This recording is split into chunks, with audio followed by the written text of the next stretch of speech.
Disney is looking to abandon the Tron series after Jared Leto failed to get people into theaters, which is honestly hilarious because of how impossible it was to convince Disney to make this movie in the first place. So here's what happened. Back in the late 2000s, Disney was foaming at the mouth to get another successful franchise in their arsenal. They had John Carter, Lone Ranger, Tomorrowland, and Tron all in the works at this time, and honestly, all four seemed like pretty safe bets. However, in the background of all this, Disney makes a pretty successful purchase in 2009, that big Marvel Studios, but we'll get back to that in like give or take 30 seconds. So come 2010 and Tron Legacy hits theaters, and it is adored by kids like me, but it failed to reach any sort of financial success that would encourage Disney to make a franchise. This movie had everything except for a story that was admittedly lacking, and it just failed to connect with audiences. But at this point, Disney did not care because they already pumped $300 million into John Carter, and with that amount of money, there's no way the movie could fail. Oh no, they lost $300 million on that? Okay, alright. Well, Lone Ranger should be better though. I mean, it has Johnny Depp. You can't fail with Johnny Depp. Oh no,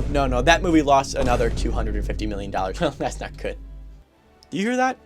It kind of sounds like money. The Avengers hit theaters in 2012, and it is one of the biggest box office successes for Disney ever. And now that they have the franchise they were looking for, they don't even care that they lost another $100 million on Tomorrowland. They have enough money to buy Star Wars. But then 10 years go by. The Marvels, Quantumania, Rise of Skywalker. Disney's franchises are once again losing steam. So they go back to the corpses of their failed franchises and resurrect the first and literally only one to make a profit, Tron Legacy. But they learned the wrong lesson. In the decade of waiting, fans of Tron grew to adore Legacy. But Disney thinks that the best way to reboot this franchise is to abandon that installment and create a more simple and palatable film that is bound not to alienate any viewer. However, that decision just resulted in a meh movie that people didn't care about with a lead actor that people really don't care about, and disrespecting all the big swings that made the 2010 film so special in the first place. Alright, that's all for today. Follow for more.